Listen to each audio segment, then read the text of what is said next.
Hi, welcome everybody. If you've got Smiths, Jones, Kellys, or Browns in your family tree, you've come to the right place because today we're going to talk about tracking your ancestors with common surnames.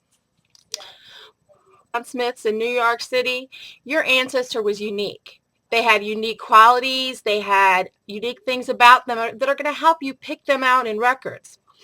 I've got on my screen a list of some of the things that you want to look for, and you want to grab these from wherever you can find them. You're going to find them in a lot of different records, censuses, vital records, probates even, just a lot of different places. But these are some of the things that I want you to think about compiling, because these are the things that are going to help you to form your searches and help identify your ancestors in records. Obviously, a name is important, but don't just think of that surname and the first name. Think about middle names and nicknames too, because those are great identifiers. Your ancestors' occupation, what they did for a living, is also a great one. Unless, of course, yours were a lot like a lot of mine and just had that labor or that kind of generic label there. Oh, my cat wants to join us. Your ancestor's birth date and place is another great identifier. Also their age, because you're going to find that in a lot of records. Where they lived at a particular time is going to be a great help in identifying them, because if you're localizing your search to a particular location.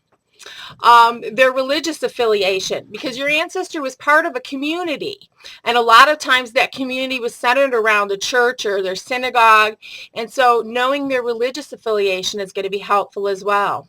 And even something like an autograph can help you identify your ancestors in records that they were able to sign. You can compare their signature in various records. Family structure is one of the biggest things that you can use, and I want you to really pay attention to the siblings, the cousins, the aunts, the uncles, even the in-laws of their siblings. This extended family structure is really helpful when it comes to identifying your family, and they come into play a lot. A lot of times you're going to have to look at your ancestor's fan club. And yes, your ancestor had a fan club, and it wasn't just you. Friends, associates, and neighbors are what they refer to as their fan club.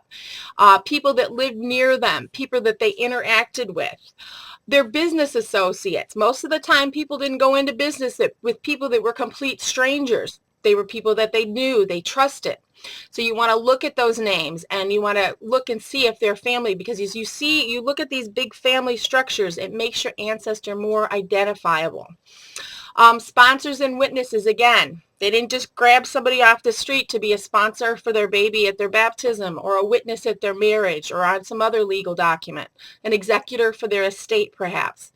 You want to look at those names and gather them all. List all of these people that you see interacting with your ancestor, because a lot of times they're going to pop up either living nearby them or perhaps traveling with them. These types of things can help you pick out those commonly named surnames. So these are some things we want to look at. We're also going to take a look at how we can use these things and apply them to a search, formulating a search. Compiling them, this is one way you can compile them. This is actually a little profile that I created on one of my commonly named ancestors, or he's actually the brother of my third great grandmother. But you can see there was a lot of James. His father was named James. His son was named James. But I've gone through and I've compiled every little detail I could find on him and gathered it in one place, so that when I'm trying to formulate a search, I can look at this profile and pull things from it and have that information handy. I also have a more extended timeline that puts them in different places at different times, and I use that as well. But this is a really helpful kind of a brainstorming document for me. And I know that a lot of this stuff is stored in my family tree, but I'm a big fan of doing some things manually. Sometimes we let our computers do a lot of things for us, and it doesn't get us that brain going, and we've got to start really thinking about what we're finding and what we know about them. And as we start doing that and putting that information, we start getting ideas. So we've got all this information in this profile. But I also want to, another important thing that we want to think of when we're searching for our ancestors is when we go to search, we see this big search form on Ancestry.com, and our instinct is to plug in everything we know and search all 7 billion records on Ancestry.com at one time. When we're working with commonly named surnames, sometimes it's a little bit better to narrow our search. One of the most helpful tools I found, and I'm going to show you a little trick I have. This little button here allows you to customize your home page.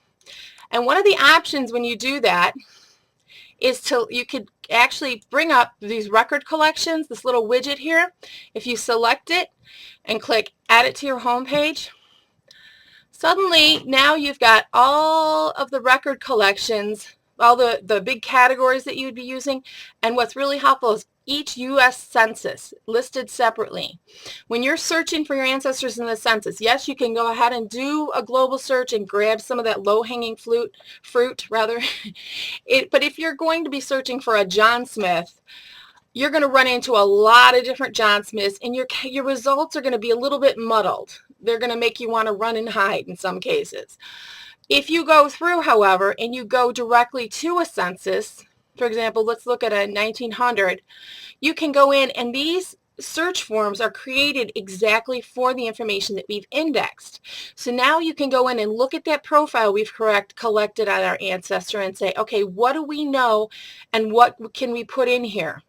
We've got a birth date, and estimating is a really powerful thing. Even if you don't have an exact birth date for your ancestor, we can estimate and narrow our frame to plus or minus 1, 2, 5, or even 10 years.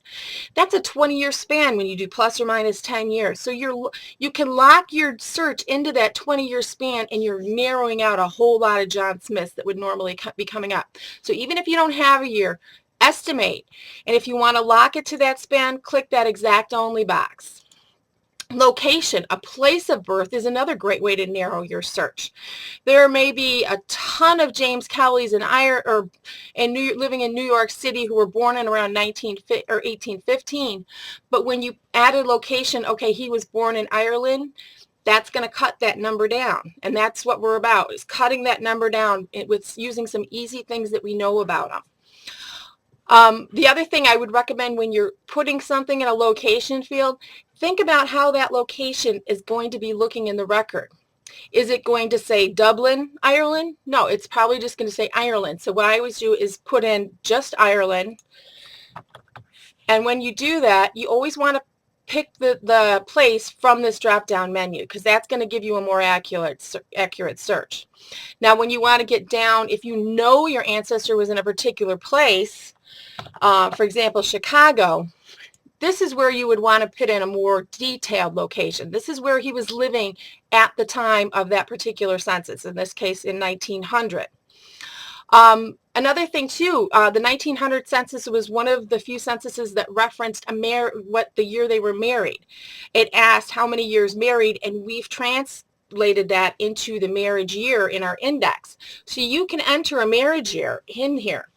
Also, arrival year. If your ancestor was an immigrant, what year did it ask when they arrived in this country? You could put that in if you know that.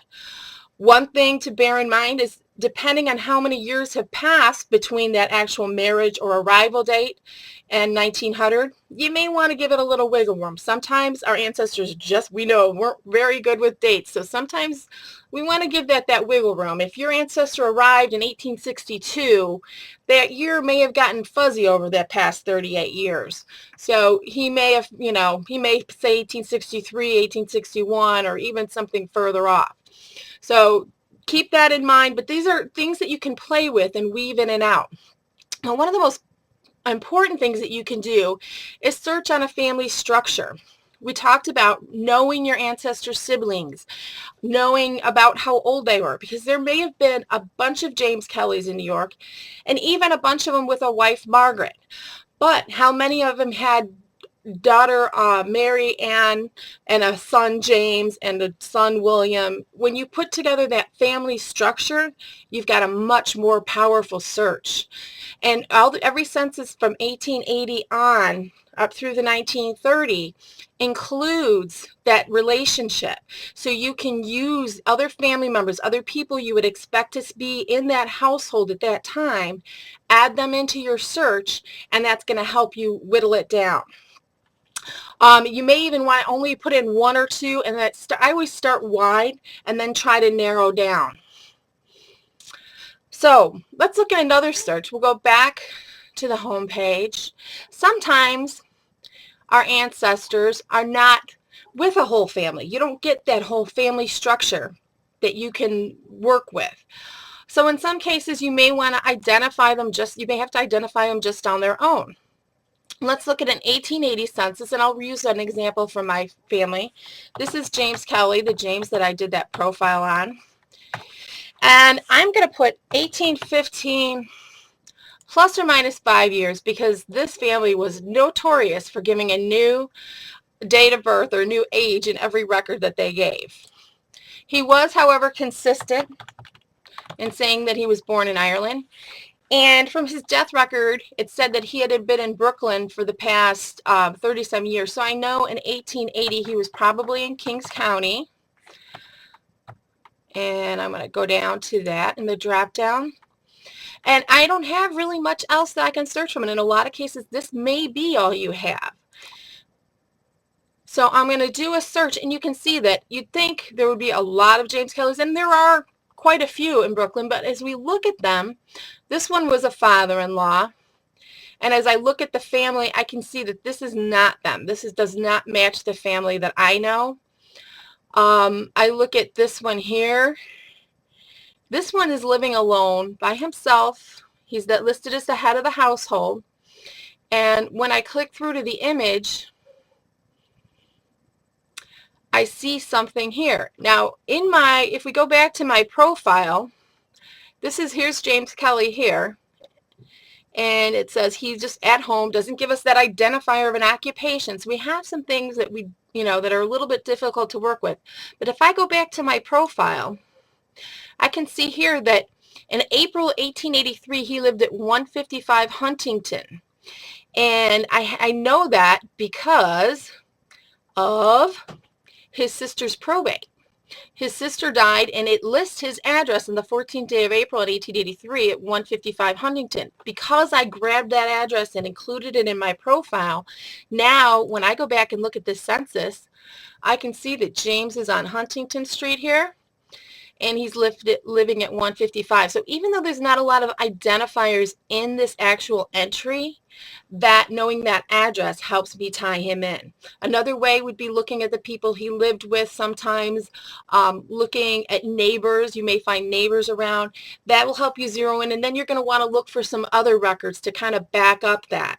But when you start tying in these different things, the pieces start falling together, and it's possible, even with minimal information on a census, to be able to identify them. So there's one other tool that I wanted to show you, and this is really helpful when you're going into some of the earlier census years. This is a spreadsheet, and a lot of people, you say spreadsheet is like, you want to run for the hills because they're very technical, but really this is something you could do on graph paper at home. All it is, each little box here is what they call a cell, and I've entered a piece of information in each one. You can see I have all the census years up across the top here and all the Kelly family names here. So now when I'm going into some of these early censuses, what I've done is taken other records that I found and put their birth dates on here and their death dates, and here I can go in and project what their age would be. These would be what the ages of the family would be in the 1820 census. This is how old they'd be in 1830. So now when I'm going to look in these early censuses where I've got to, do those tallies, I can go in and create a little template that's going to tell me what fields I need to have tallies in. those little tick marks. And in 1850, 1860, and 1870, obviously they would have the ages in them too. But this is going to help me when I go to search for them in the census. I've got a quick reference that I can have sitting next to me and say, okay, this is my family, or this looks like this could be my family. So that's just one other little trick. We're going to actually do a little bit of a series of tips on common surnames because there's so many things you have to consider. This is just the first installment. And actually, I'll be back on January 5th, and we'll be talking about clues you can find in the 1930 census. So I hope you'll join us in the new year with more of these live stream events. And I wanted to take the time right now to wish all of you and all of your families a Merry Christmas, Happy Hanukkah, Happy Kwanzaa, and a wonderful New Year. I wish you so much success in the new year. And 2 words for 2012, 1940 census. Yay! So we'll see you soon. Have a great holiday.